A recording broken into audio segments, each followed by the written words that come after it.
नमस्कार दोस्तों, मैं अंकुर उपाध्याय स्वागत करता हूं आप सभी का आपके अपने YouTube channel share market analysis में। यहां पे आप सभी के साथ एक और खुशखबरी लेके आया हूं जो कि भारत सरकार से आ रही है डायरेक्टली। डिफेंस से रिलेटेड एक और ऑर्डर आपको जल्दी ही आता हुआ दिख सकता है। ये रूमर्स है, फ्रेश नहीं है, ऑफिशियल नहीं है, सॉरी। अब क्या है खबर, देखिए डिफेंस से रिलेटेड है लेकिन डिफेंस स्टॉक्स के लिए नहीं है। जी हाँ, पूरी खबर समझिएगा। 3 स्टॉक्स, बड़ा एक्शन। शुरू करते हैं एक एक करके सारी चीज को कवर करना। भारत सरकार डिफेंस से जो है, डिफेंस से रिलेटेड ऑर्डर तो है बट HAL, BDL या BEL के लिए नहीं है। डिफेंस में लगभग लगभग यहां पे आपको जो लॉरीज होती है ना, जो ट्रक वगैरह होते हैं बड़े बड़े, उसके ऑर्डर हैं ये। तो 3 कौन सी कंपनियां हैं इसको मैं आप सभी के साथ शेयर करता हूं और टोटल जो अमाउंट है उसका बताता हूं। लगभग 45,000 करोड़ का ये ऑर्डर हो सकता है। 5,000 समथिंग ट्रक्स का ये ऑर्डर हो सकता है।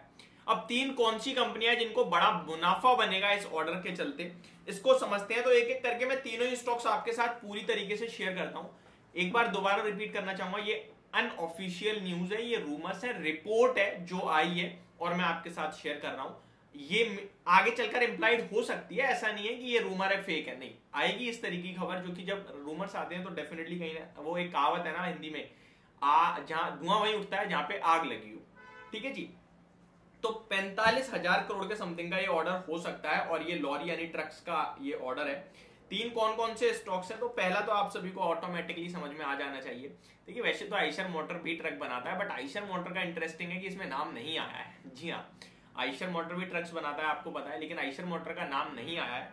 नाम आया है 3 कंपनीज का, जिसमें पहला नाम है टाटा मोटर्स। अगर मैं बोल दूं आइशर का नहीं आया तो ऑब्वियसली बात है, डायरेक्ट सबका फोकस चला जाएगा टाटा मोटर्स पे। टाटा मोटर्स की बात की जाए तो ये ऑलरेडी मार्केट को लीड कर रहा है 653 पे, और मैं तो आपके साथ अपनी वीडियोस में काफी बार इसको शेयर कर चुका हूं। क्लियरली बोला हुआ है ये शेयर 580 ब्रेक नहीं करने वाला, जब ब्रेक करेगा छोड़ देना। उससे पहले 620 पे आता है खरीदो, 600 पे आता है खरीदो, क्योंकि ये किसी भी दिन 700 720 का हो जाएगा।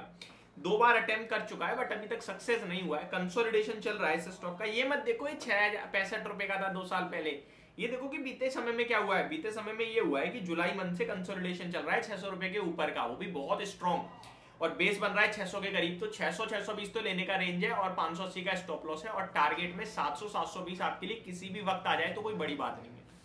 तो ये कंसोलिडेशन में भी पक रहा है शेयर, पकने दो, जितनी धीमी आंच में खाना पकेगा उतना अच्छा बनेगा। तो ये अभी पक रहा है शेयर, मेरे को लगता है बहुत अच्छी तेजी के लिए तैयार हो रहा है। इस स्टॉक को होल्ड कीजिए और इस तरीके की खबर आएंगी तो डेफिनेटली इंपैक्ट करेंगे इस स्टॉक को। ठीक है, तो पहला कैंडिडेट है टाटा मोटर्स, जिसको इस 45,000 करोड़ में से कुछ ऑर्डर मिलने की उम्मीद है। दूसरा शेयर कौन सा है? दूसरा स्टॉक है अशोक लेलैंड। अब आइशर मोटर नहीं है तो टाटा मोटर और अशोक लेलैंड बचे, तो अशोक लेलैंड दूसरा स्टॉक है। आपको तो पता है कमर्शियल व्हीकल्स में इसका काफी हैवी मार्केट शेयर है।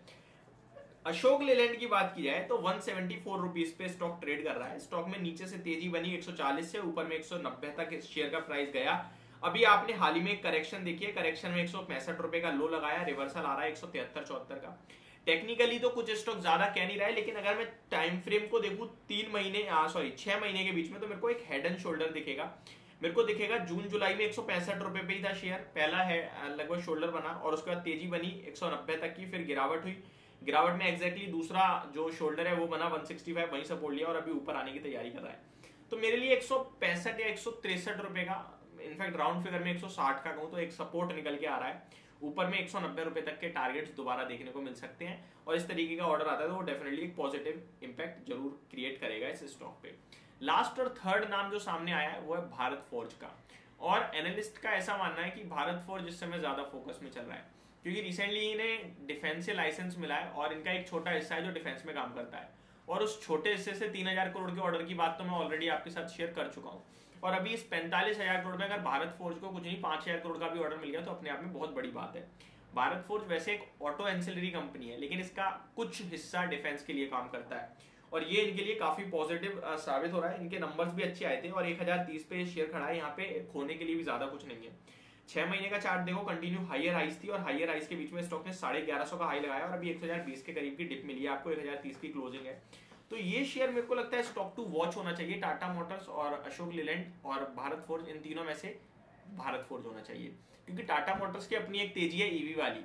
अशोक लेलैंड शांत है, उसको ज्यादा कोई फोकस में नहीं रखता है, लेकिन भारत फोर्ज मेरे को एक ऐसा शेयर लग रहा है जो रडार पे रखना चाहिए आपको निवेश के रूप में। इसमें कोई शार्प डिप मिले तो यहाँ निवेश कीजिए, अदरवाइज मेरे को लगता है एक प्रॉपर स्टॉप लॉस रख के इसको आप होल्ड कर सकते हैं। प्रॉपर स्टॉप लॉस अभी के हिसाब से तो नहीं बन रहा है, प्रॉपर एसएल थोड़ा डीप मिल रहा है, 900 के समथिंग का है, तो मतलब 950 के मिल जाए तो ड्रीम लेवल हो सकता है इन्वेस्ट के लिए। तो इसको रडार पे रखना है, वॉच लिस्ट में लगा लो, गिरेगा बाजार की करेक्शन में तो ले लेना, नहीं गिरेगा तो कोई बात नहीं। तो ये मेरी तरफ से एक अपडेटेड वीडियो, होप आपको सारी चीजें समझ में आ गई होंगी। Thank you so much for watching this video, have a great day guys.